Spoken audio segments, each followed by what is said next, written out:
Welcome to 7 நம்ம SI and PCI பார்த்தீங்கன்னா நம்ம கொஷின் அண்ட் ஆன்சர் தான் பார்த்துட்டு வரோம். அதில் பார்த்தீங்கன்னா வினாத்தாள் 2 தான் இந்த வீடியோ பதிவில் பார்க்க போகிறோம். நம்ம ஏற்கனவே வினாத்தாள் 1 பார்த்துருக்கோம். நம்ம லாஸ்ட்டாக ஒரு 20 டேஸாக டிஎன்பிசி சைடும் யூஎஸ்ஆர்பி சைடும் பார்த்தீங்கன்னா எந்த வீடியோ பதிவுமே நம்ம சேனல் அப்லோட் பண்ணல. நம்ம சைடு ஒரு சின்ன ஒரு பர்சனல் ஒர்க்னால நம்ம எதுவுமே அப்டேட் பண்ண முடியல. இனிமேலுக்கு ரெகுலராக பார்த்துட்டு வரலாம். ஃபர்ஸ்ட் கொஷின், 1929ஆம் ஆண்டு எங்கு நடைபெற்ற காங்கிரஸ் மாநாட்டில் முழு சுயராஜ்யத்தை அடைவது என்ற முழக்கம் வலுப்பெற்றது? ஆன்சர் டி, லாகூர்.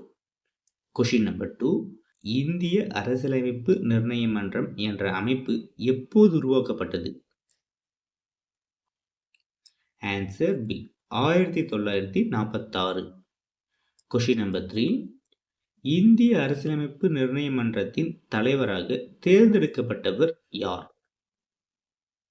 Answer C, Rajendra Prasad. Question number 4, இந்திய அரசியலமைப்பு நிர்ணய மன்றத்தில் எத்தனை பெண் உறுப்பினர்கள் இடம்பெற்றிருந்தனர்? Answer B, 15.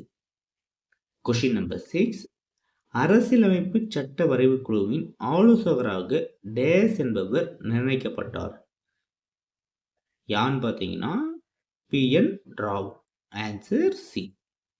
கொஷின் நம்பர் 6, அரசியலமைப்பு சட்ட வரைவு குழுவின் முதல் கூட்டம் எப்போது நடைபெற்றது? Answer D, 1946 December 9. Question number 7, இந்திய அரசியலமைப்பு சட்டம் எத்தனை நாடுகளின் அரசியலமைப்பு கூட்டங்களை முன்மாதிரியாக கொண்டு உருவாக்கப்பட்டது? எத்தனை நாடுன்னு பார்த்தீங்கன்னா 60 நாடு. Answer C. கொஷின் நம்பர் 8, அரசியலமைப்பு சட்டம் இறுதி செய்யப்படுவதற்கு முன்னர் எத்தனை திருத்தங்கள் அதில் மேற்கொள்ளப்பட்டன? ஆன்சர் டி, 2000 திருத்தங்கள். கொஷின் நம்பர் 9, முழுமையான அரசியலமைப்பு சட்டம் எப்போது தயாரானது?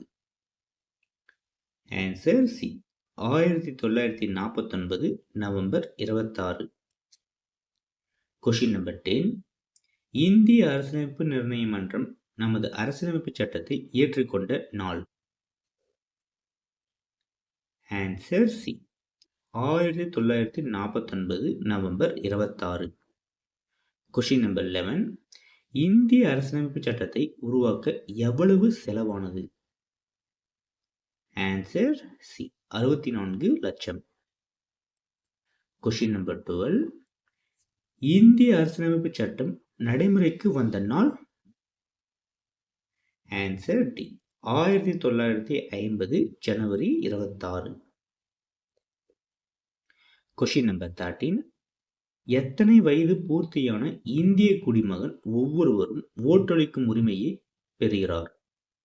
எப்பன்னு பார்த்தீங்கன்னா 18 வயது. Answer B.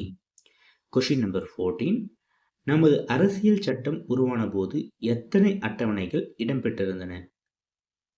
Answer B, 8. Question number 15, நமது அரசியலமைப்பு சட்டத்தில் தற்போதுள்ள பகுதிகளின் எண்ணிக்கை? Answer C, 25. கொஷின் நம்பர் 16, அரசியலமைப்பு சட்டம் 16/9/2016 வரை எத்தனை முறை திருத்தப்பட்டுள்ளது? Answer C, 101. கொஷின் நம்பர் 17, இந்திய அரசமைப்பு சட்டத்தின் உண்மை பிரதிகள் நாடாளுமன்ற நூலகத்தில் எந்த வாயு நிரப்பப்பட்ட பேழையில் வைத்து பாதுகாக்கப்படுகிறது? எந்த வாயுன்னு பார்த்தீங்கன்னா ஈலியம். கொஷின் நம்பர் 18, பொறுத்துக. சுதந்திர தினம்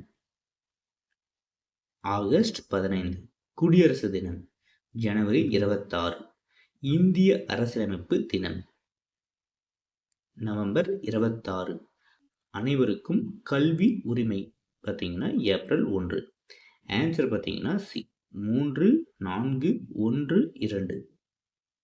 கொஷின் நம்பர் 19, கூற்று பாருங்க. மக்களால் மக்களுக்காக மக்களை நடத்தும் ஆட்சி மக்களாட்சி என்று கூறியவர் ஆபிரகாம் லிங்கன். சரி.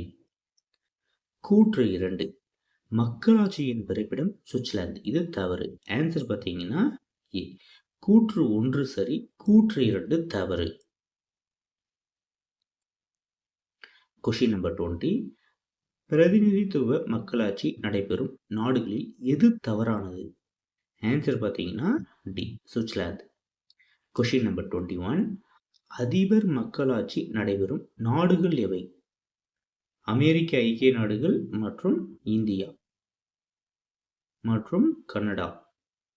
ஆன்சர் பார்த்தீங்கன்னா சி 1 மற்றும் 3. கொஷின் நம்பர் 22 எந்த ஆண்டு ஐநா சபை உலக மக்களாட்சி தினமாக செப்டம்பர் 15ஆம் நாளை அறிவித்தது? Answer D 2007. கொஷின் நம்பர் 23 நமது அரசியலமைப்பு சட்டத்தை உருவாக்கிய முதன்மை வடிவமைப்பாளராக கருதப்படுபவர் யார்? Answer C Ambedkar. Question number 24 உலகிலேயே முதலில் பெண்களுக்கு ஓட்டுரிமை அளித்த நாடு? Answer D New Zealand. Question number 25 உலகிலேயே பழமையான மற்றும் நீண்ட காலமாக செயல்பட்டு வரும் நாடாளுமன்றத்தை கொண்ட மக்களாட்சி நாடு? Answer C Iceland. Question number 26 நேரடி மக்களாட்சியில் வாக்களிப்பவர்? ஆன்சர் டி வாக்காளர்கள். கொஷின் நம்பர் 27 இந்தியாவின் மிக பழமையான உள்ளாட்சி அமைப்பான சென்னை மாநகராட்சி எந்த ஆண்டு உருவாக்கப்பட்டது? Answer C 1688. Question number 28 Nilgiri மற்றும் பெரம்பலூர் மாவட்டங்கள் ஒவ்வொன்றிலும் எத்தனை ஊராட்சி ஒன்றியங்கள் உள்ளன? Answer B 4. கொஷின் நம்பர் 29 கிராம ஊராட்சியின் வருவாய்களில் தவறானது எது? எது தவறுன்னு பார்த்தீங்கன்னா பொழுதுபோக்கு வரி தான் தவறு. Answer D. கொஷின் நம்பர் 30 கீழ்கண்டவற்றுள் மாநகராட்சியின் வருவாய்கள் எவை? ஃபர்ஸ்ட் ஒன் பாருங்க, வீட்டு வரி சரி, குடிநீர் வரி இதுவும் சரி, தொழில் வரி இதுவும் சரி, பொழுதுபோக்கு வரி இதுவும் சரி, கடைகள் மீதான வரி இதுவும் சரி. ஆன்சர் பார்த்தீங்கன்னா ஏ அனைத்தும் சரியானது. கொஷின் நம்பர் 31 தவறான கூற்றை தேர்ந்தெடு. இதுல தவறான கூற்று வந்து பார்த்தீங்கன்னா ஆப்ஷன் டி கிராம சபை கூட்டம் ஆண்டுக்கு 3 முறை கூடும். இது மட்டும் தான் தவறு. கொஷின் நம்பர் 32 தேசிய பஞ்சாயத்து ராஜ் சட்டம் எப்போது கொண்டு வரப்பட்டது? Answer C 1991 April 24. Question number 33 தேசிய ஊராட்சி தினம் எப்போது அனுசரிக்கப்படுகிறது? Answer C April 24. Question number 34 2011 நடைபெற்ற உள்ளாட்சி தேர்தலில் பெண்கள் எத்தனை சதவீதம் இடங்களில் வெற்றி பெற்றனர்? Answer C 38%. கொஷின் நம்பர் 35 எந்த ஆண்டு தமிழக அரசு பெண்களுக்கு உள்ளாட்சியில் 50% இடஒதுக்கீடு வழங்க சட்ட திருத்தம் செய்துள்ளது? எந்த ஆண்டுன்னு பார்த்தீங்கன்னா 2016. Answer B. கொஷின் நம்பர் 36 தவறான கூற்றை தேர்ந்தெடு. உள்ளாட்சி பிரதிநிதிகளின் பதவிக்காலம் 5 ஆண்டு. இது சரி. மத்திய தேர்தல் ஆணையம் உள்ளாட்சி தேர்தலை நடத்துகிறது. இது தவறு. ஆன்சர் பார்த்தீங்கன்னா பி. கொஷின் நம்பர் 37 மாநகராட்சியின் தலைவர் டேஸ் என அழைக்கப்படுகிறார்? Answer A mayor. மாநகராட்சியின் தலைவர்னா மேயர். கொஷின் நம்பர் 38 பொறுத்துக. நகராட்சிகள் 148, மாநகராட்சிகள் 15, மாவட்ட ஊராட்சிகள் 36, பேரூராட்சிகள் 561, ஊராட்சி ஒன்றியங்கள் 385. ஆன்சர் பார்த்தீங்கன்னா டி. கொஷின் நம்பர் 39 நண்பர்களே, கொஷின் நம்பர் 39க்கு ஆன்சர் காமெண்ட்ஸில் கமெண்ட் பண்ணுங்க. இதோடு பார்த்தீங்கன்னா இந்த வீடியோ பதிவு கம்ப்ளீட் ஆகுது. நெக்ஸ்ட் பார்த்தீங்கன்னா நம்ம தேர்வு 3 பார்ப்போம். வினாத்தாள் 3 பார்ப்போம்.